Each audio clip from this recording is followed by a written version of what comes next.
because the next day... I actually started to think about that. I was like, oh, maybe he has forgotten about it. But yeah, no, you remember. And if you don't feel comfortable with this being on the podcast, I'll cut it. Nah, it's good. It's cool. Hello and welcome to Deus Ex Comedian. My name is Ryan Bussell. I'll be your host. I am an American living in Sweden since 2006 and a comic since 2011. On this podcast, I'll be talking to comics who have retired, or they're taking a long break, or they simply quit the grind and they're happy to perform just a handful of times per year. So what made them slow down or even stop performing altogether? Is there anything about the grind that they miss? Most importantly, without approval from drunk strangers, how instead do they fill that dark hole inside where a soul should be? Let's find out.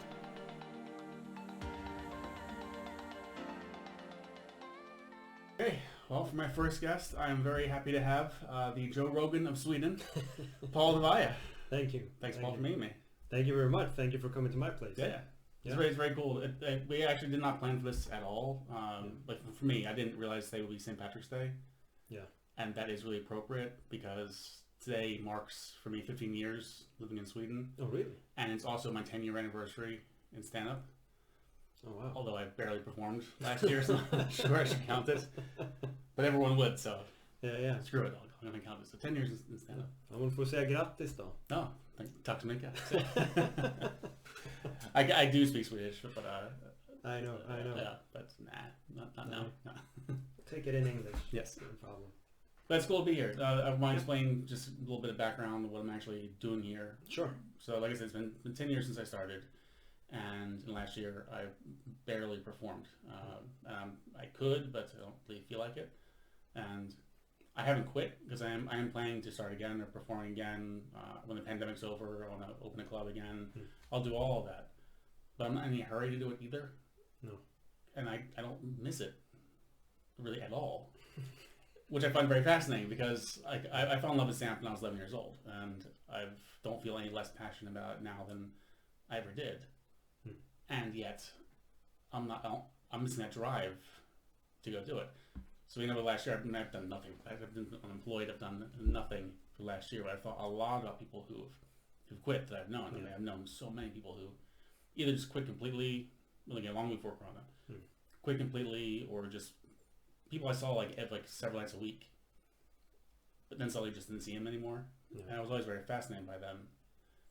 And I was thinking about you in particular because you were the first person that I really made an impact on me. Yeah. Because I met you about. It was the summer after I started, so the summer 2000. That's when I started going to Mafia comedy. Yeah, I met you sometime then, and I was just getting to the point that rookie club owners were saying yes to me more than they were saying no. So that's really just started performing a lot, and by the end of my first year, I was performing 5 to 10 times a week. Yeah, that was the beginning of my peak period. I held that pace for a long time. And for you, from my point of view, seeing you you were hosting very often. I was living in Mafia then. You were hosting very often. You had your own podcast with other comics. You were running a club of your own shows. Yeah. And then one day you just stopped cold. I was like, how can you just stop like that? From my point of view, you were exactly where that's you everyone would say yes to you if you wanted the spot. You're doing well. The podcast thought was popular, and then you just. I just quit. Yeah. So we'll get to what the hell happened. Oh, it's a long story. 7 years? No, I don't know. But I mean, I've thought a lot about stand-up, and I think there are many things that are kind of important to understand why I stopped. I think the first one for me was that when I started stand-up, I think I was kind of naive in one way. I had a thought of making it kind of quick. I had a goal, a big goal. I mean, I was sitting on the bus one day and I was thinking of my first show in Globen. When I was going to sell up Globen. I was about to ask you what does making it big mean. So Globen, okay. So it was Globen. I was thinking about how it would be designed, the stage, and I was thinking about things that I could do in front of a sold out Globen. And in the middle of these thoughts, I also stopped myself and I thought, yeah, maybe you should do your comedy debut before you're thinking about Globen, you know? So I really knew what I wanted with stand-up. And I think that I took the, how do you say, the progress of like Björn Gustafsson, like how quick it went for him. Mm. And I was like, shit, maybe I could go the same path. Because a lot of comedians that I met, when I asked them, like, what's your thoughts about stand-up comedy? Yeah, I'm happy if I could just perform. And I was like, okay, I want so much more. And when I said I wanted to be the funniest guy and the funniest comic in Sweden, he was like, what? How can you say that? And I was like, that's actually my goal. That is what I want. I think that I always, every time that I've done something, I wanted to do something more than just do it. So I think that's when I look back through my life, I think always when I take things upon me, I always have a bigger goal than just, it's going to be fun. Okay. I want to really do something and I want to do it good and I want to be good at it. So when I started stand-up, I thought, yeah, man, 2 or 3 years and then I'm just rolling. Everything is going to be good. And I think I had, I wasn't, how do you say it? I wasn't just relaxed enough. And I had my work as a personal trainer. I didn't like it. I just wanted to quit. And my goal was always just to make money on stand-up so I could quit doing personal training. I think if I've gone in maybe not as naive in how fast it could have gone, and just be like, okay, I'm going to give this 5 years or 7 years and see where I go. I still have the same goals of becoming the funniest guy in Sweden and performing in a sold-out Globen and everything. But I think I should just been not in such a hurry. I think that was my biggest problem. I was in such a rush of making it. And now when I look back and now when I commentate MMA and thing, and I can see fighters who just want to progress so quick, and I can see myself in them. And I also just want to tell them that, hey, just keep cool, be calm, train, exercise, get your workout, get your fights, and then move on. Because I was just in such a rush. I just wanted to make it. I want to make it big and make it fast, and I just live my life, and then everything would be perfect. And the funny thing is that I was doing also MMA things on the side. They just asked me, do you want to do this? Of course. You want to do this? Yes, of course. And I was just doing my stand-up. I just poured my soul into my stand-up. I actually never asked anyone for nothing within MMA. But they were just giving me work. You're awesome, man. You're so good. You want to ring announce? Yeah, sure thing. You want to commentate? Yeah, sure thing. Comedy. And everything was just going good with MMA. So I was doing my taxes one year. And that year I've made 60,000 on MMA. And I hadn't asked anyone for nothing within the MMA community. They just gave it to me. And I've made 2,000 on stand-up. So when I saw it like in black and white, then I was like, okay, shit. I mean, something is wrong here. What am I missing? Why is it going so good within MMA and I'm not making money within stand-up? One, because I was naive in the way of thinking that how fast you would make money on stand-up. I believed at least. So I just felt the energy just started to drain, and I wanted to do so much. And as you said, yeah, you did podcasts, you did this. I did too much. I did way too much. I had 3 podcasts a week. I wanted to perform stand-up. I was also working with MMA, and I was also a personal trainer. I had no time actually for nothing. And I think that having so many things made everything suffer. Nothing became, good. Everything was just okay. So I never got time to work with the art of stand-up because I was planning my podcast and the next podcast and the next podcast, and I was doing MMA stuff. And also when I sat down and wrote, I just wanted to write stories. And I felt that I wanted to go so much deeper into my stand-up. I didn't just want to make people laugh, I wanted to make them think. I like George Carlin that way because he makes you laugh, but you think. The stuff he says, it stays with you. And I wanted to do the same. Not just, I was drunk and then I went to the bathroom and my mom was there, hey. So, and SL-kortet and all that stuff. It's fun. I make people laugh, but I really wanted to make them laugh and think. And I wanted to go so much deeper, but I wasn't skilled enough in my art of stand-up to go deeper. But when I wrote stories, not necessarily stand-up, when I wrote stories and dialogue between people, then I could go deep.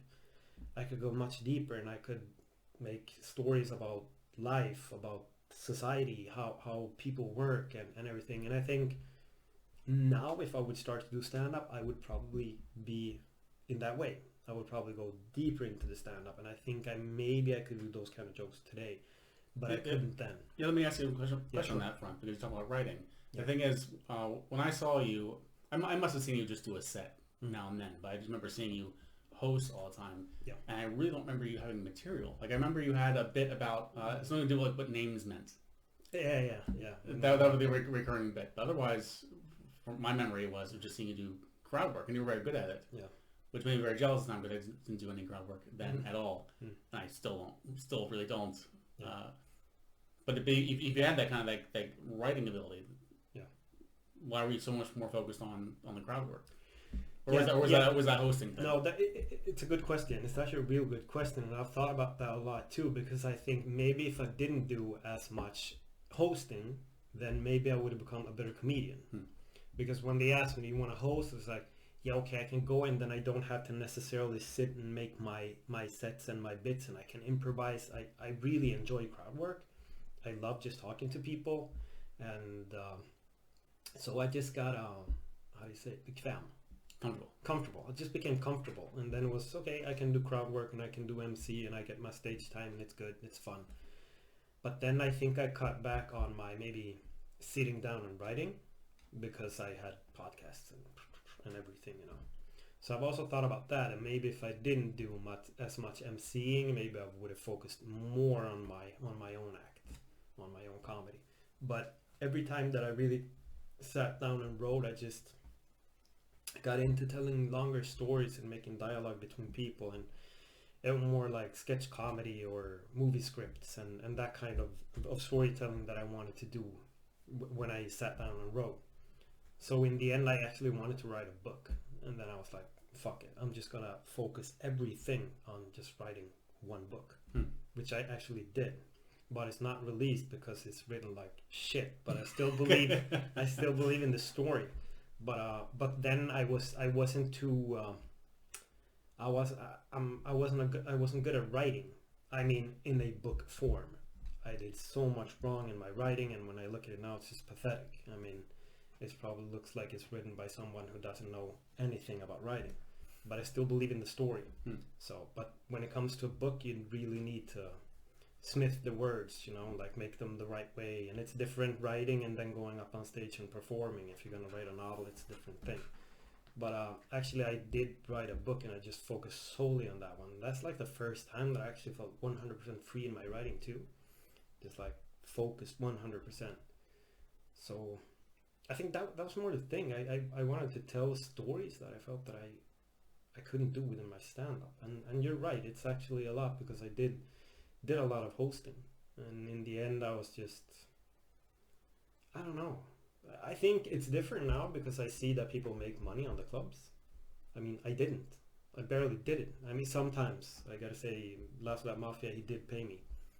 He did give me money from time to time, but most of the clubs didn't. So it wasn't like, okay, I'm going here and I'm actually making money. In the end, it was like, I'm just going here, I'm not making money, I'm just kind of wasting time, and I'm making money on MMA, and what happens if I should focus on MMA, and you know, I just started to think about all that, and in the end, I was just like, fuck it, I just gotta do less things and focus on one thing and try to do it good, or actually do it much better. So that was kind of the breaking point for me, the hosting point, not making money, and just feeling that I actually wanted to focus on a book because I had a story in my head that I really needed to tell. So on the hosting front, I can relate. Yeah, because like I said, like back in the day, when I was performing as often as I was, then I lived just outside Stockholm, so it was easy getting in and out of town, and I was just performing, just doing sets. And then as time went on, eventually I moved out to Knivsta, which is long, it's like an hour outside the city. Yeah. If I'm lucky, with trains. If it's really late night, it takes even longer to get home. I was running my own club. I was working as a host at Mafia Comedy, and that's pretty much all I had time for. I would just host. or I maybe I'll do one set at Big Band, like at a rookie club. I do one set a month. And sometimes I didn't have energy for that because I was just so busy with the other stuff. It was just too much as it was. Yeah. I felt the same reason by the end of 2019. I felt sort of the same way. Like I'm not really getting anywhere, but I should really slow down. Maybe focus on doing some more sets more often. But at the same time, I've never had any ambition. No, with stand-up. I know. I remember that from you. You fall into the category of they're like, I'm just happy if I can do it. But I think it changes, which is obviously I think it has done something for you because you don't continue for 10 years with just it's just kind of a fun thing. I don't think so, at least. Yeah, we're still not. But yeah, let's say I have no ambition as far as I don't expect to be a Globen next month, or I'm not going to be in movies or TV. And there's not really much opportunity for that in Sweden anyway. There's not this. I think the best you can hope for is there are like 2 top like tier 1 clubs that are in Stockholm. For the most part, for most comics, that's going to be like the end of the road. When you're performing there regularly, that's as far as you can progress. You're not going to be on TV. There's no wacky sitcom roles on Swedish TV or anything. It's not like in the States or in England. But even that, like I never had that drive. But my own personal ambition has just been, I want to be the best comic that I can be. Like when I have an idea or someone comes to me and I can imagine myself doing it in my head, and then I can see myself like actually doing it at Globen, and the audience loves every word of it, and I'm confident and well spoken, and everything I say is funny, and then I actually try saying it out loud, and it just falls totally flat, and I have to like rewrite. So I'm always chasing that ideal. So I have that, and I have that level of ambition, and I'm sort of very passionate about stand-up. But that's as far as that goes. Yeah, that's the thing with stand-up. I mean, you can obviously do it just because it's fun, and I think maybe the stages in Sweden are more done for that kind of people, because stand-up it's still kind of young over here. And I think if you have ambitions like I had, because for me it was also the thing that I felt that I was doing gigs on clubs. I felt that I was good enough for the clubs that I was at. I felt that I actually was one of the better comedians on most of those clubs. And I kind of felt that I wanted to be on Norra Brunn or maybe performing on Raw and stuff. And I didn't I did perform on Norra Brunn once. I didn't get the chance to ever perform at Raw, but I don't know, I just felt stuck. I think I just felt stuck, and I was like, what's the point if I'm not even making money right now and I can do other stuff? And also I really felt that I was doing too many different things. A lot of people, I think, they think it's cool, like, yeah, he's doing a podcast, he's even doing 3, and he's doing this, and he's got so much going for him. Yeah, but that's most of the times it's just a problem. It's better to have one thing and really focus on it. Like Tobbe Ström, he's obviously focused crazy amounts on his stand-up. And he's doing good because that has been his sole focus. But if you're giving 3 podcasts too, something is going to suffer. And I think for me that was the case. I mean, I'm very happy that they gave me a lot of work within MMA because I am where I am today as a commentator for the UFC and everything. But I think if I didn't have that, I also thought, I've been wondering, like, what would have happened if the MMA thing didn't come in? And my sole focus would have been stand-up, because I was writing every day. Every day I was just writing, trying stuff, trying new jokes, going and performing, improvising, which is my strength actually as a comedian, is to improvise, and that's why I like the crowd work so much. But at the end of the day, I think it's just too many things that they kills what you really want to do. You need to cut it down to maybe 1 or 2. But going back from that, what was it about stand-up that made you say that's the thing? That's the path? For me, it started with acting. So I've been acting since I was 7 years old. I performed at Stockholm Stadsteater when I was 13 years old. I've done movies also, smaller parts, but I've done 2 movies. And it was just one day. I've seen stand-up several times, but I don't know what it was. I think I downloaded, if it was probably George Carlin, I don't know why, but I think I downloaded one of his shows, and that was like really the first time that I sat down and looked at a stand-up comedian and what he did, how it worked, how the show was, and I was just blown away. And at the same time, I also felt like, holy shit, that is me. I wanted to be this serious actor. And if you want to be an actor, you're not doing comedy. That was how I thought. That was my perception of things. And I think when I really opened up the floodgate for comedy, it just didn't stop, because I am a funny guy. But I wanted to be a serious one, and a drama actor or whatever. And I think when I really opened that floodgate up, it didn't stop. I just couldn't stop writing. And when I tell my friends from school that I wanted to be a comedian, they're like, oh, that is so you, man. You were always telling jokes, and that is so you. And I was like, holy shit, everybody knew it before I even did.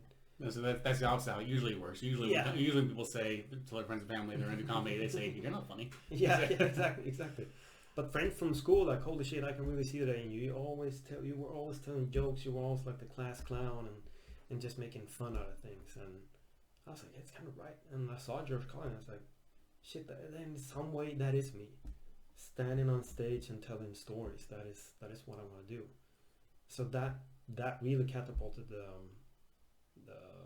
drive of trying comedy. I can see why Carlin would appeal to like an ambitious person, because Carlin's method was he had 1 hour special at the end of the year. Yeah. So he would spend the beginning of the year writing material, working out in small clubs, do the 1 hour. The year was out. You just throw all that away and just start all over again. I mean, the only comic I know of that actually had that was like inspired, but actually had that same level of discipline was Louis C.K. Yeah. Until he did what he did, but it was good while it lasted. Yeah. No, and that's kind of what I think too, because when I don't know who I talked to, it was a comedian, and I said I want to do a show per year. That's impossible. You can't do it. I was like, why not? That's just too difficult. I said, why? Bitneer does it. Yeah, but that's Bitneer. I was like, yeah. So if fucking Bitneer can do it, why can I? Why can't I? Oh man, he writes all the time. Yeah, I know, and I'm ready to do it. Yeah, but he's famous. And okay, and that just fucking annoys me when someone says they want to do something. People, even in the business, want to explain to you why you cannot do it, and it just drives me crazy. I mean, if your goal would be, I want to have my 1 hour special in 2022, and it's going to be all new, I would say, fucking go for it. Just work and go for it. But then, it's going to be so difficult. Like when I rented Boulevard Teatern, a lot of people, everyone doubted me. Everyone doubted me. You're not going to sell out this, what's her name? She only sold 50 tickets. And I was like, I don't even know who she is. Yeah, but she's been doing comedy for longer than you. So what? But do you think it's different though, that attitude within the community? Like, in other words, like right now, like you'd be very supportive of me, but you're not a competitor. Like you're not one of my peers. You're out there. You're outside. You're a civilian now. You're outside the business. Would you think it would be more likely to maybe like shit on me or shit my idea if you were a comic as well? No, I've never been that way. I think I've never been that way. Then of course, to be honest, I can feel jealousy of people, of course, and I have realized that several times within stand-up also. Oh man, this guy is performing there. I'm not, but I didn't see that I had an MMA show on Aftonbladet, which is just weird. But I think I've never felt like threatened if a comic wanted to run a theater and do his thing. I was like, man, just show them that it works. And actually, when I did, what happened afterwards? Everybody started doing shows. Everyone. Even Özz Nujen hadn't even rented a theater once before I did my show. Afterwards, he ran it. Everyone started. Dunk, dunk, dunk, dunk, dunk. And then everybody just started doing theaters. Because it works. Field of Dreams. Build it and they will come. But it is really true. And I promoted the shit out of my show.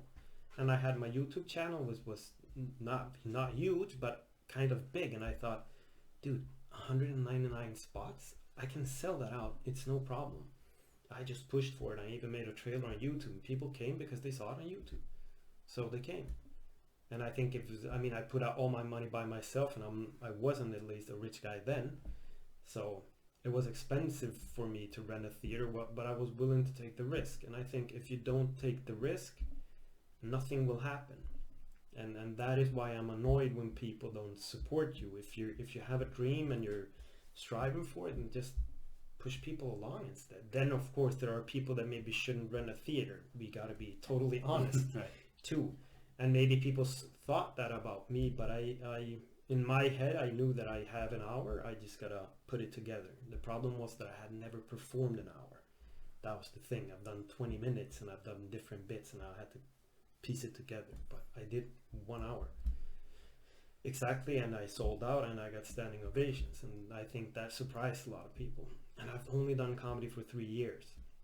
And then one guy said, yeah, maybe it's more of a monologue than stand-up. I was like, yeah, maybe it was, but I did it. In the end, I did it. So I think people should push one another forward and don't feel so much competition, because I think if it goes good for more people, then it goes good for you too. And in the end, the people that you push forward might bring you along. You never know. But if you hadn't had that experience, Yeah. with selling your own show, selling out a theater for your own show, I think I would understand better your feeling of okay, I'm not going anywhere stand up. Yeah. But you obviously built yourself up to the point that you could sell at a theater, and you did sell at a theater. So why didn't you see that as like, oh, okay, I've made this step. Yeah. Now I can go forward. Was there a feeling of accomplishment after that was done? Yeah, I mean, it's for me, I think I had, I gotta think. It was really fun selling out that theater, but when it was done, I was kind of just, okay, what do I do now? I think maybe I should have needed a mentor. Someone, just to push me in the right direction. I was like, dude, you've done great. Now we try this step.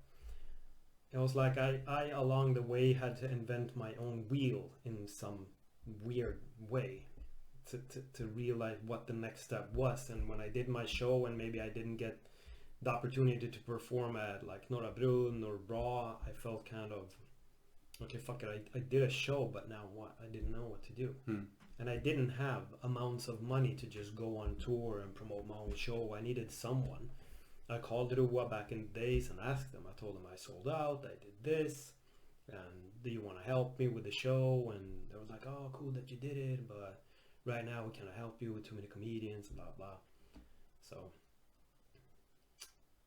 yeah, I don't know. Maybe, I don't know. If maybe someone would have helped me then, it would have been a different thing. But as I said, it goes hand in hand with my thought of doing 3 or 4 years and then being here in this spot, and I didn't make it. So, and yeah, I was just making money on MMA. So I think that's the reason. But I gotta be honest, sometimes I get the feeling that maybe I should try to go back and do stand-up one more time. Yeah. Yeah, it comes from time to time, but then I'm like, yeah, but do I really want to? I don't know. But I want to get back in the theater, that's 100%. I don't know if it's with my new podcast, Öppet Sinne, Open Mind, if it's something like that, or if it's going to be comedy, but I want to do lectures, I want to do something. I want to write again, and I want to perform within Globen one more time. So yeah, I don't know. It's we'll see. We'll see what happens. How long were you actually active, like from the start until you stopped? I think it's like 4.5 or 5 years. I think, because I know that when I did the Boulevard Teatern, it was exactly on the 3-year point. I debuted like the 7th or 17th of September, and I think it was the 25th of September, exactly 3 years afterwards, that I did that show. And that show really, I evolved as a comedian extremely on doing that show. I felt the gig before and after that was just miles apart. I had super confident going into the clubs, and I think that's the thing that's when I started doing more crowd emceeing and stuff too. And I thought about that too, that if I did this show and would have continued doing my own stand-up and my own routines and writing on that, I think it would have been a different thing. Because I know the emceeing was fun, but I also know that it kind of killed my passion for just going up and doing bits. In a weird way, but I really do love emceeing. It's just a lot of fun. And I think a lot of MCs don't know how to MC, but I think that I actually understood how an MC should work. Because the majority of people, comedians who do MCing, they go up and they just do their routines, and that is not. That's me. Well, no, I wouldn't. Sorry, finish, and I'll defend myself. Yeah, that, for me, that is not the work of an MC. The MC should lay the ground for the comedian who is about to step up. So if a comedian is doing good, just put the next one on. Just put him on. If a comedian is done bad, then you do your own bits to get him back on. If a comedian has high pace and the low comedian goes up next, you need to take it down. So you set the tempo after him. And that is the real, I mean, that's when you're masterpiecing a show. When you see how each comedian works and then just set the stage for them. Boom, boom, boom, boom. And you still have time to do your own bits. But for me, it becomes a problem when someone goes up, yeah, craziest time when I went to the subway today, instead of just getting them going. So my first 5 minutes was just to make people laugh and applaud. Like, okay, come on, man. Like, applause is like fire and laughter and everything. You make it's like gasoline into a fire. Comedians will love it. Wah-ha. And then they want to clap and applaud because some MCs go up and they just do their bit and the audience doesn't even know how to clap or laugh because we're in Sweden. They just want to be entertained. Yeah. So for me, it was just get them relaxed and then the show can start. Yeah, I couldn't agree with you more when it comes to hosting. Yeah. And when I say I have a routine when I host, but when I do a set, it's totally different. I don't go do a set. From my point of view, if I'm hosting a show, it's not my job to be funny. It's not my show. It's my job to do exactly as you said. Get the crowd going and just get out of the way. And if a comic eats shit, then I'll bring the energy back up again. But if they're doing well, then just get out of the way. I've seen so many shows where the host went on and did like 5 minutes after a comic just killed. And you just watch, you can just feel the energy in the room just sink slower and lower and lower and lower. Okay, now it's time for the next comic. I've also seen comics who are very low energy in their sets and be very low energy when they host. Yeah. Also, and it's okay. You have to be a cheerleader. It's your job that you're a hype man. That's all it is. But I don't do crowd work because I don't like it overall. I think you do crowd work very well. That's why I like that. You know why I did it very well? Why do you do it very well? Because I never talked to people who didn't want to talk to me. That's like the only rule you gotta go by. If they don't want to talk to you, just move on. A lot of comedians like, no, I've started talking to this person and I've got to talk to this person until he wants or she wants to talk to me. So I'm just going to continue, which just gets a weird like ambience in the salon and it's just strange. If they didn't want to talk, I just moved on. Yeah. My intention was that if I talk to you, the other person is supposed to be jealous that I'm talking to you. That was my intention every time. And if they didn't want to talk to me, I just move on to the next. So everybody was supposed to feel like the chosen one. Like, yeah, he's talking to me today. Yeah. Fuck. I But love it. you also didn't fall into the same traps that I see. I see so many like comics, hosts especially, but also comics will do it too when they want to work on the crowd work. And it's just also a formula. It's like, hey, what do you do? Oh, you're a carpenter. I don't have a joke for that. Ha ha ha. Yeah. We got the swingers over here. It's the same pat stuff. It just bores me. But when I see someone actually talking with someone, actually going, it works. I do feel sometimes as a host I should do more crowd work, just because it would help the other comics out. Like if I find out this person works in a certain field or this person goes to school, whatever, that'll be helpful for the comics. But at the same time, comics don't pay attention anyway. I've seen comics ask the same guy in the crowd 4 times in one show, "What's your name? What do you do?" Well, if you pay attention to the comic before, you would have found out. I was thinking about that because I went to Mafia and I was looking at a show, and everybody said the same thing. Hey guys, how are you? Oh, we're good. Oh, you got energy for some more? Or as you said, they ask the same person the same thing and they have to repeat themselves. And I think comedians, they really need to start listening to other comedians to see what they do, because you can base your entire set on other comedians. Yeah. Just making callbacks on everything they've done, callbacks on who they talk to. I mean, you can make a good show, but they're just too into their own and they don't look at other comedians. They don't listen to what they're saying. They don't give a shit. They just want to do their own thing. And that is why many times when the same guy gets the same question for the 4th time, I think the audience also thinks, what the fuck has this guy been doing? Why doesn't he listen? And don't go up when you're the fifth one. Hey guys, how are you doing? Everybody says that. Yeah. Just say something else. And I think comedians need to start watching the show more. Because when I quit stand-up and just sat and watched the show, I was like, holy shit. There's so many wrongs in what people are doing here. So I think you need to study the game, study the art too, which I don't think a lot of people do. And you need to watch other comedians, not just watch the big ones, but you got to watch the show, watch the people you're performing with, or at least have an ear. Even if you're talking to people backstage, have an ear and see what's happening. Just be aware of what's up. Yeah. That's one thing about hosting too, radio comedy in general. Something that Bill Hicks said. Bill Hicks said, never ask the crowd, how y'all feeling tonight? He said it's your job to tell them how to feel. Yeah. So I like that. Yeah, it's true. It's actually very true. I think Fox News has the same thing there.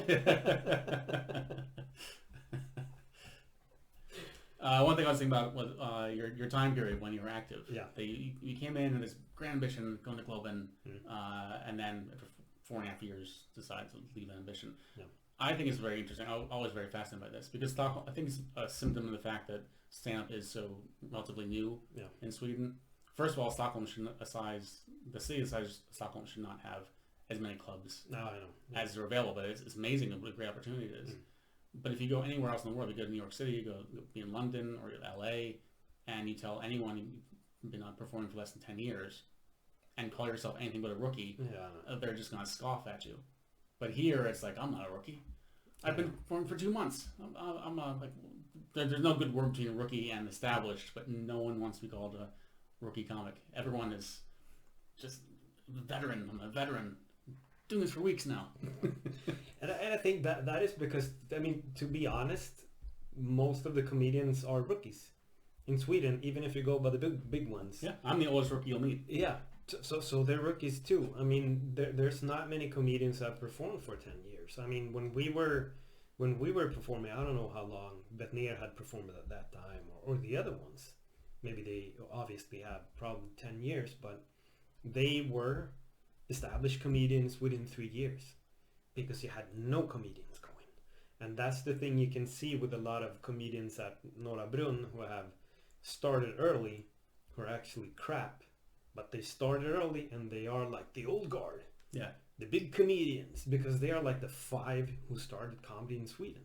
So they're just going. I will not name names, but there's several ones of them who are just crap. And they go to the clubs and they perform just because they have kind of a name. And then other comedians, rookie comedians, will be, oh my god, he's so good. It's like, no, he's not. It's not even fucking comedy. He's just going up and talking and telling stories, more or less. So I think since if we're going to LA or I mean London, England or the States, they've had comedy for so long. So the rookies know that I need my 10 years just grinding. And obviously you can leapfrog and make it big before 10 years. But I think if I would have seen that instead and maybe gone in with that intention, like, okay, fuck, I gotta give this at least 5 years to just maybe not be called a rookie or maybe starting to get better rookie spots, and I think it would have been a different story. But here I was like, holy shit, Björn Gustafsson made it within a year. Hey, I can do it. Comedy's not that big. It's young in Sweden. I can just go in and just take over kind of fast. I love when Bjorn's brother tried stand a few times, and when I was hosting, I don't remember his name, but I do remember was when I was hosting Mafia, and he'd be on at the beginning of the show. Yeah. I would say, we're going to start with you tonight. We have Bjorn Gustafsson's brother. They were so excited for the first name, and I was like, I think I did like 3 times, and then he came up to me and said, hey, can you stop doing that? I kind of a dick move. Yeah, I think you laid the ground for him, not in a nice way. Okay, shit, brother. Let's see if you can do it.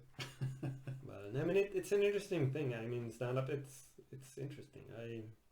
When I look at it today, I see it in a different way, and when I watch comedians, I see what they do, and I kind of like to study and see how they how they work their sets and stuff.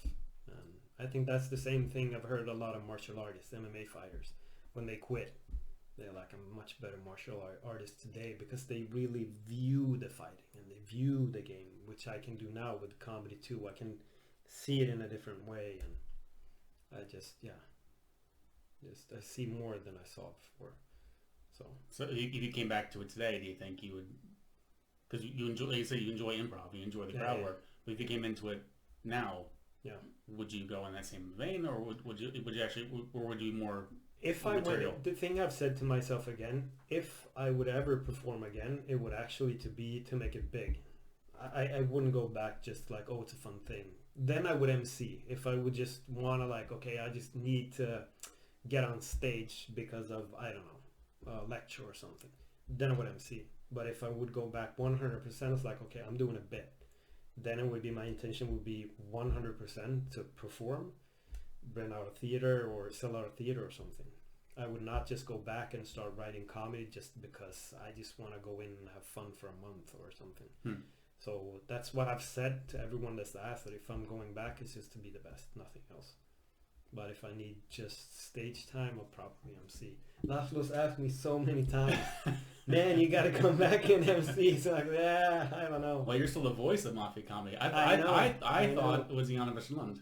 Yeah. Many people thought that. Yeah. And then found out, no, that's Paul. No, they made a pitch. I think they speeded me up in some way. I think he slowed you down. He slowed me down, maybe. Yeah. So I thought it was funny. How would this feel? I'm curious, because you know how comics are. So if you walk into a rookie club again today, and there's 30 people in the room, 30 comics, and they don't know you, and they're not going to give you the time of day until you go on stage, and then you're funny. Yeah. And then they'll want to talk to you. What you were feeling? What your reaction to that be? It's actually happened. I went to Mafia and to watch. I think it was Tobbe that was going to perform, and I noticed there was I think it was one guy.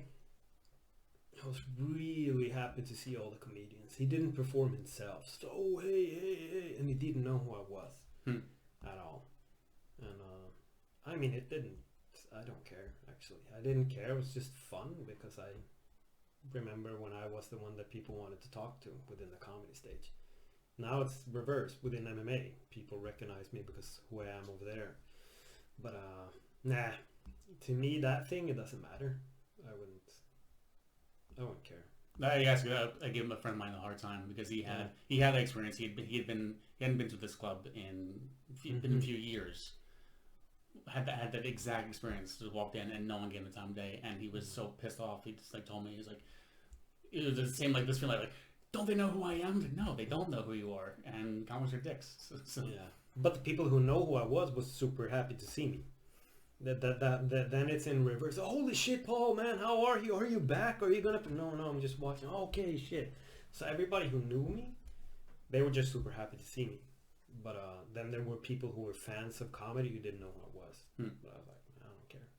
I mean, I hadn't done comedy maybe 2 years then. So, and then some people do recognize me. Man, I've seen you once, man. What happened? I was like, no, I stopped. You gotta listen to Ryan Buzzle's podcast. That's not everything. But no, I mean, I think maybe one time I was very driven for like stardom or being recognized or being famous. Now today's it's not that. Now I'm just driven by passion. With the things I do, I just do it because I love it. It's and I think that puts me in a better spot today. I think if I could have gone into stand-up with this feeling that I have today, it would have been a different story. But that was, hey, I gotta quit doing my personal training. I gotta stop this, and I need this to work so I can do this and this and this, and then I will live my life. Everything was just based in the future, always. I never stopped and just was here. And that's actually what happened. I went to Canada. You remember my trip to Canada. That's when everything changed. That was the first time in maybe like 5 or 6 years that I actually took a vacation and just was hung out with people and made friends. Because even if we hang out at the comedy, no one's actually friends with no one.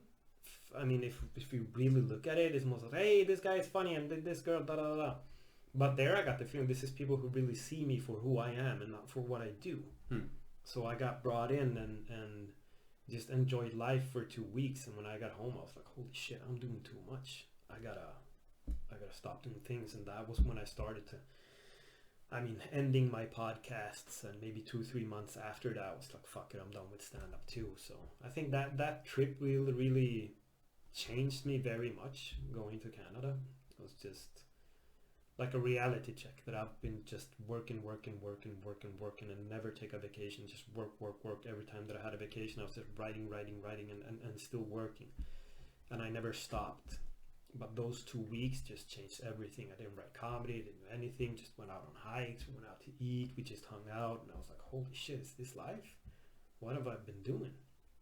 And I think also that is why when I quit stand-up, the ones that I talk to from time to time, there's Tobbe Ström and Laszlo. There's barely no one else I talk to. But at that time, I could probably say, yeah, I have like 30 friends that are comedians, but you actually don't. So that was kind of my feeling too, that it's fun and it's nice when you meet people, but you don't make friends. You don't make real friends in the comedy world. It's tough to get close to that many people. Yeah. I had that kind of reality check for me too. It was at the end, the end of 2019. I thought, okay, I better just like slow down and I just disconnected. I was barely on social media, or barely did anything for a few months, and I was kind of surprised by how few people actually just reached out to say, like, hey, what's up? Yeah. I know so many people. They perform in my club. Where are they? But it was actually Laz though told me. He said it's like a job. It's like if you work in an office, and then you leave that office, your old coworkers aren't writing you to say, hey, what's up? That's just that's how it is. It's actually that is how it is. I've run into people. It's always nice to meet people when you run into them, but I don't know. It's a strange thing, I think. And I think a lot of people think that you're making friends and all that, but I don't think you are actually. You're just doing things for one another. And then of course, you have people that really get to know each other and hang out and become like brothers or sisters or whatever, but that's what kind of surprised me with the trip to Canada. I was like, holy shit, I spent 2 weeks here and I feel like I actually have 30 real friends. And when I come home, I was like, yeah, okay, they're acquaintances. We do comedy. That was kind of how it felt. And it's nothing wrong with that. I'm not saying it's wrong. It's just, that's just how it is. It's just how it is. I think everyone is so focused on their own thing. And everybody just wants to get ahead and make their mark or get to their spot that they want to do. So it's nothing wrong with it. I think it's just I think we walk into some kind of illusion, like I'm doing this and I get to know all of these people and they know me and they're my friends, but no, actually just kind of buddies. It's nothing more. Then you find this one person maybe which you click and then you become friends for real, but I don't think it's the real friends you make there. So, and once again, it's nothing wrong with that. It's just I might be more comfortable with it as an American. That's where we have 1,000 friends and like one actual friend. Yeah, I know, probably. We're very surface people. Yeah. That's good. So, here's a question, and what many comics have said over the years that the laughing was like the laughter was like heroin. It's like the first time I was on stage, I got that first laugh. It's like I had to keep going back for that. I had to keep going back for that laugh. I personally never felt that. I never felt. Obviously, never got any laughs. But I never had that drive. Like for me, it was all about. I write a joke and I hope they're going to react a certain way to it, and when whether it's applaud or laugh hard or giggle or groan, but they do what I want them to do, then I'm really happy with that. Yeah. But I don't have like this addiction of like I gotta get on stage, I've gotta get the laughter. Was that part of it for you? Nah, so, I come from theater, so I've been on stage since I was 7, so the stage wasn't nothing new. And since I came from acting and doing acting and sounds like I'm a huge movie star, which I'm not, but I've actually, but I've done my things, right, within theater and movies. So to me, it's always been the drive to perform. The laughter is awesome, but it's not like, oh my God, I need more laughter. No, I just love to perform. For me to be on a stage and being able to do something that makes people happy or make them think. That's what drives me. And I think if the laughter would have been the thing, I would have continued. But as I told you in the beginning, I wanted to make people think, not just laugh. To me, making people laugh, it's easy. That's not difficult. But to make people laugh and then leave with a thought, that's the difficult part. And that's where the real comedians separate from the rest of the rookies, let's say. The people that actually make you think. And I didn't just want to be a comedian that made people laugh. Maybe if I would have made a ton of money on just making people laugh, fuck it, I would have done it. But I wanted to make them think. And I always felt when I was writing, like, fuck, yes, I make people laugh, but I want to go deeper. And I hadn't just evolved. I hadn't done comedy that long. That's the thing for me. Maybe if I would have done 5 or 6 years, maybe I could have gone deeper. And then maybe I could have done the stand-up that made people think. But for me, making people laugh is, and I don't say this to be cocky, but I think it's easy. But I want people to laugh and think at the same time. I want to make smart comedy that makes you actually think. Maybe even change your way of being because you hear a joke and it's like, fuck, it hits me. That is actually me. What am I doing? How can I change my way of being, or maybe start seeing something in a new way just based of comedy? And I think George Carlin, he does that. Every time it's like, holy shit, he is right. Like, what are we doing? What am I doing? Why is the world like this? And I wanted to do that. And I think George Carlin could also go back to suit time and just go up, hey, you heard this crazy thing last Friday? But it's not. And I think for me, if the laughter would have been the thing, I would have continued. But for me, laughing is easy. I want to make them think too. So I think I always strive for something else. I want to make it bigger. I want to make people think and go home and reflect and react to what they've heard, and not be remembered by, yeah, this funny guy with the SL-kortet joke going to Café Opera, or yeah. So, but would you have been happy if you were like, you're like the Lenny Bruce instead of Joe Rogan? You're like the Lenny Bruce of Sweden, where you're like just underground with brilliant material that really made people think. Yeah. But you never made it. Like you were never a big success or anything. But you were definitely the thinking man's comic. Would that have made you happy? Maybe, yeah, I think so. I think so. I think if I could have written the comedy that made that sort of impact, yeah, I would have continued. Yeah, I don't think I would have stopped. But this is once again where my naivety comes in. I thought that I could make it in an amount of time. I didn't realize that it needed maybe a crazy amount of work to make it.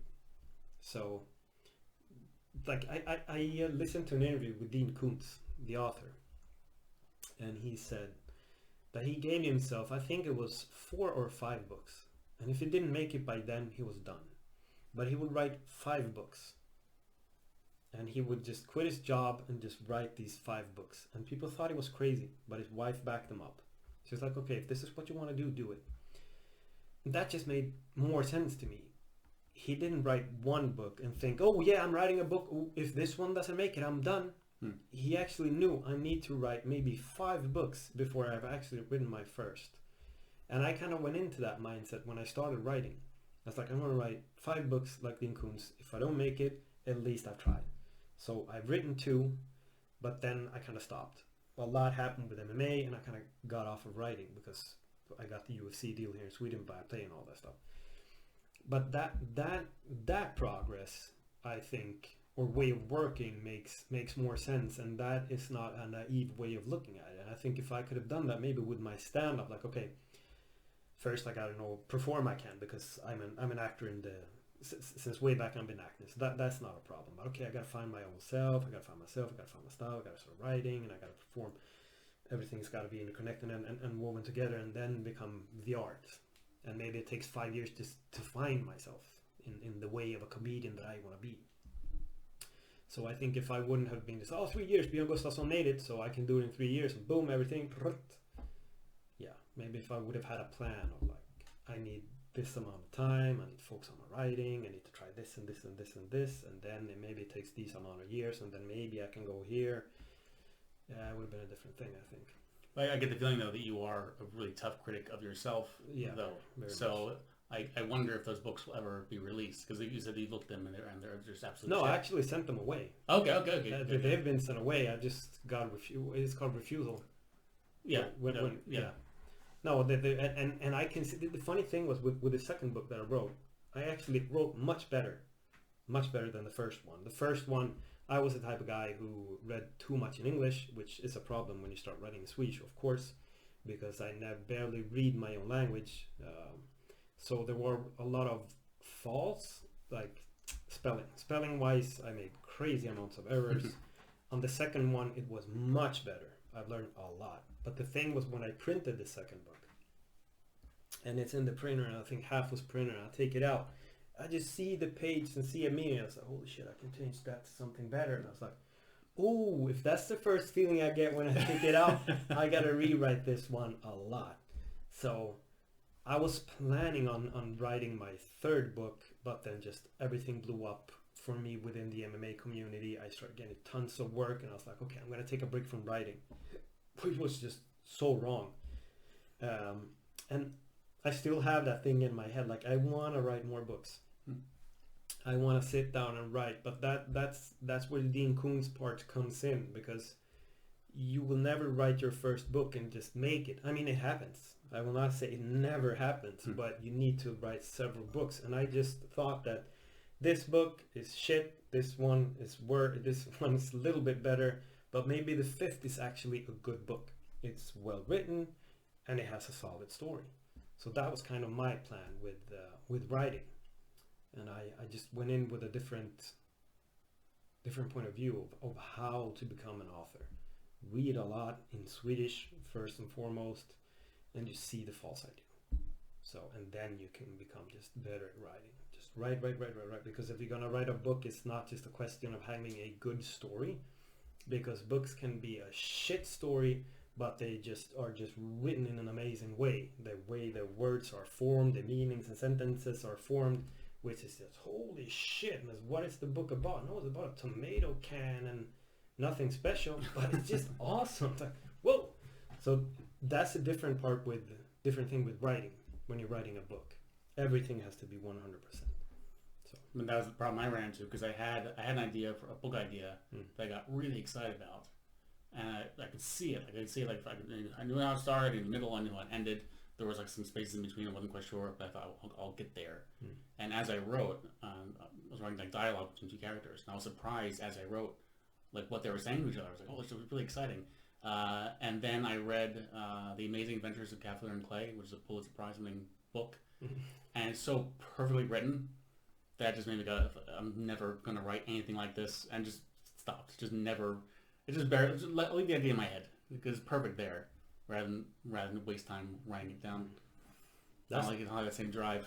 I don't know who made that quote, but it's, you shouldn't look at the masters.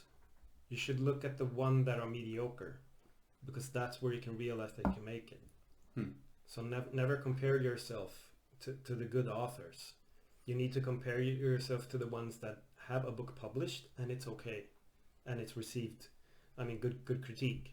But when you compare yourself to the Pulitzer Prize winners, of course you will stop. I mean, if I would have looked at George Carlin and thought, I want to be him, I can't make it, I would have stopped. So you need to look at the masters and see where you can go, but you also need to look at the mediocre people to see I can beat them.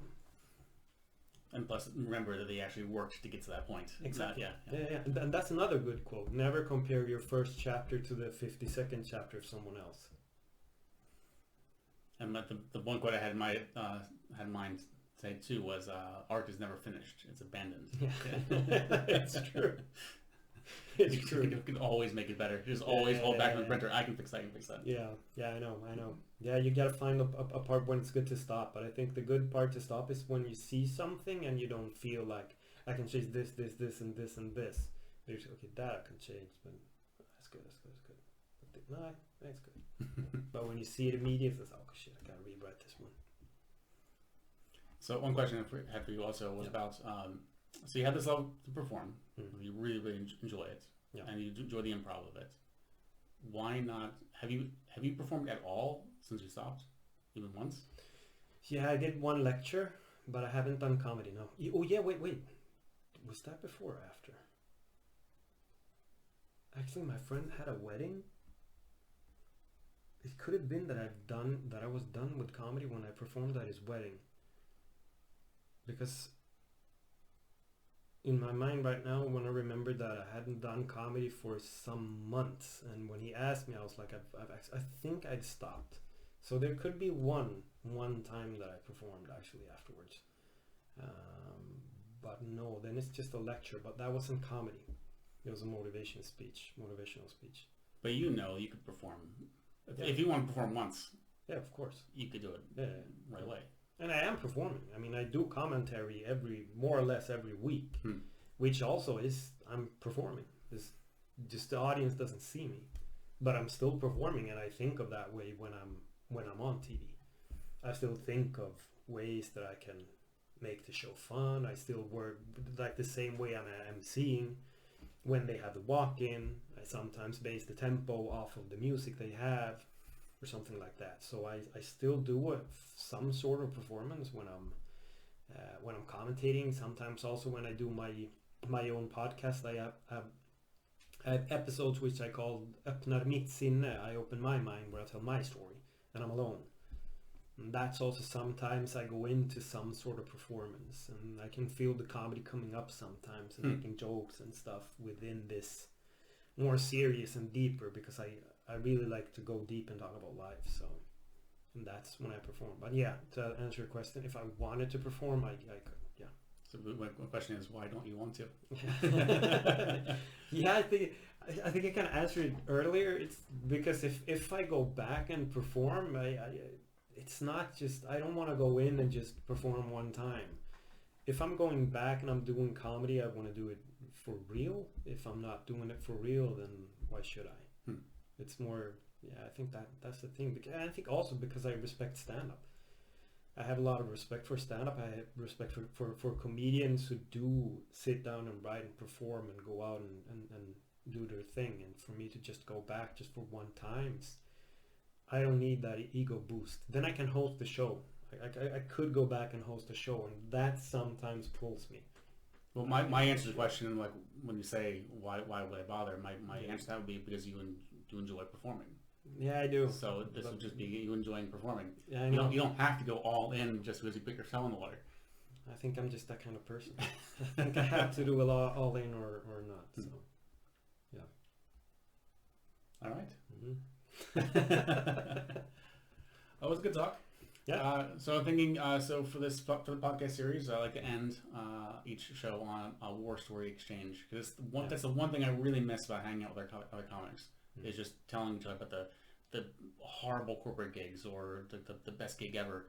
Well, comics in Sweden don't like to do that too much because you shouldn't be that special. So, so I asked you in advance to have something in mind for a war story. Yeah. Would you like to go first?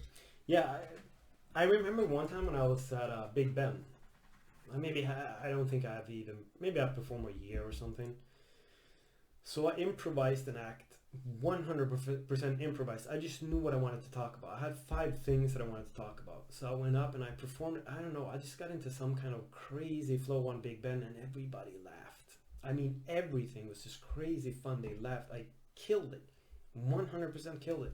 And one guy comes up to me afterwards like, "That's the funniest thing I've ever seen. I actually don't know what you were talking about, but I couldn't stop laughing." I was like, wow. And the next day, I was going to perform in Södertälje. Was it the Live Feast or something like that? I don't remember the name. Anyway, I was going to perform in... Gravedigger, maybe. Yeah, maybe. Anyways, I was going to perform in Södertälje. I was like, yeah, I'm going to perform that bit that just killed it yesterday. I'm going to go up and I'm going to kill. I go up and I start, and nobody laughs. Nobody. It's like, holy shit, I just continue. Nothing. It was a 100, I think it was more or less 100% bomb. At least in my memory, it was nobody even laughed or just smiled. Nothing. I'm like, holy shit, I went off stage. And that's kind of where I realized that a good performance at Big Ben doesn't mean shit. It doesn't mean shit if you have a good performance at Big Ben. because people laugh at anything at Big Ben.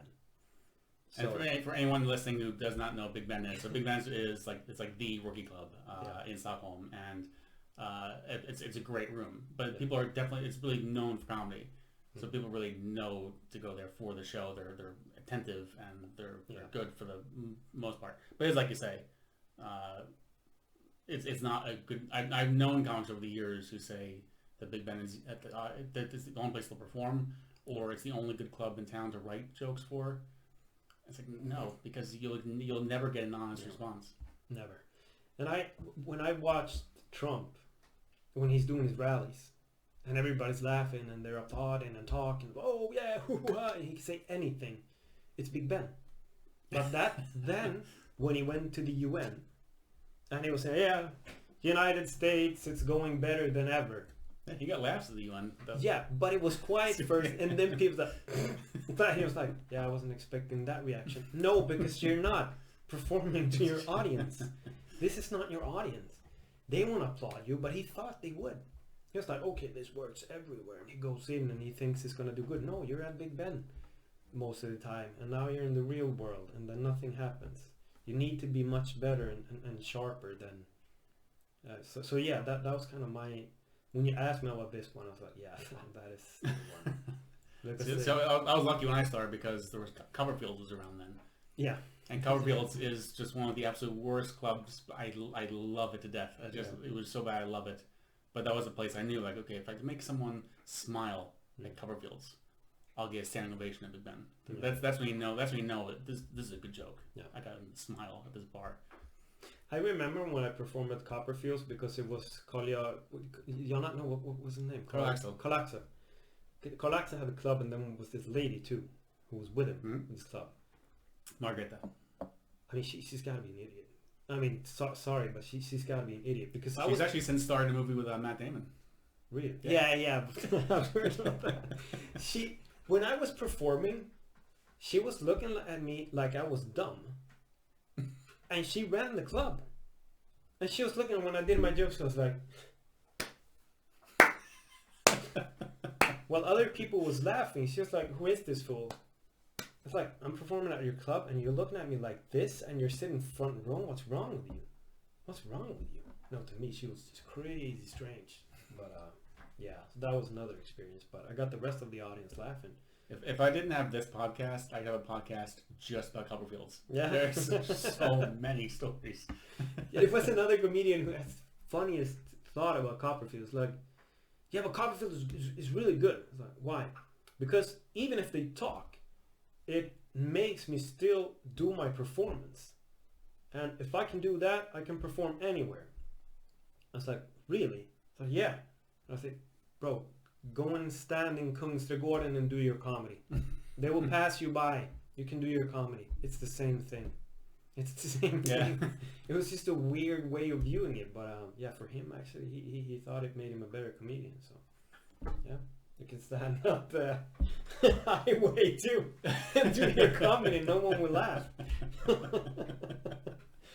But sometimes it worked though. I mean, I didn't have bad experiences at Copperfields. I could get people laugh at Copperfields, but sometimes when it was just the drunks that didn't want to watch comedy, then why even bother? So I don't remember if you remember Henrich Harder, friend of mine. Yeah. So he was on stage there, and middle of a sentence, and there was a drunk playing Jack Vegas, the poker machine in the back, with his back to the stage, just turned around, just screamed, "Shut up!" at the stage.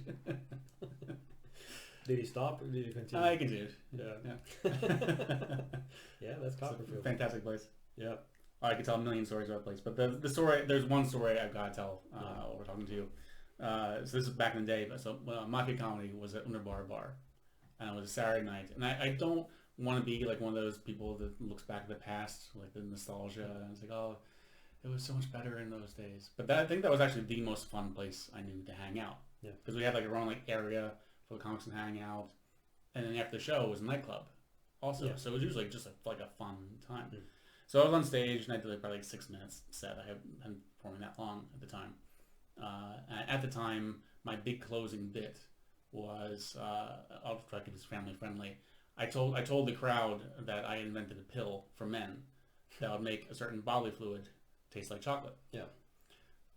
So I did this set. I don't remember how it went. I'm sure at the time I thought like massacred. Of course, was fantastic. It was probably a good night for me. But I know it was a better night for you because the next day, I actually started to think about that. I was like, oh, maybe he has forgotten about it. But yeah, no, you remembered. If you don't feel comfortable with this being on the podcast, I'll cut it out. Nah, it's good. It's good. It's cool. It's cool. It's cool. So the next morning, I get a text from you saying that you had started talking to a woman that was at the show. Yeah. Hit it off and went home with her, and then she performed a certain act, and then stopped midway at some point during the act to warn you there was one thing she was absolutely not going to do. I'm quoting here. Not even if you're eating those chocolate pills. Yeah, exactly. Like you were saying earlier about how like you want to make the crowd think you would change their ways. What better compliment could I receive? That she was thinking of me in that moment, and now you had to. Yeah, Also, exactly. Yeah, it was fun. I remember when she said, I was like, holy shit, I gotta write Ryan. But I can't write now. When she's done, maybe. Yeah, that was good. That was good. That's things that happen when you do comedy. You meet women too. I haven't done that bit for years, but I'm going to do it again. I think you should. Yeah, I should like that joke. I think you should. Yeah. Yeah, that's a good one. When you started, I was like, yeah, I do remember this joke. Made a bit of an impression. Yeah, it did. Well, thanks very much, Paul. Thank you very much. Thank you very much for listening. Anything you want to plug? No, yeah, I mean, if you're Swedish and you want to listen to my other podcasts, you can listen to Öppet sinne, which I talk about life. And that's where I really do go deep. And I think that I kind of found my thing. So, Öppet sinne, check it out. Any Instagram? Yeah, at Paul del Valle. Just go in. That's the one. Instagram is the one that I'm most active. Facebook, barely. But Instagram, that's the one. All right. Thank you very much. Thank you. Thanks. Thank you. Stay strong. Yeah.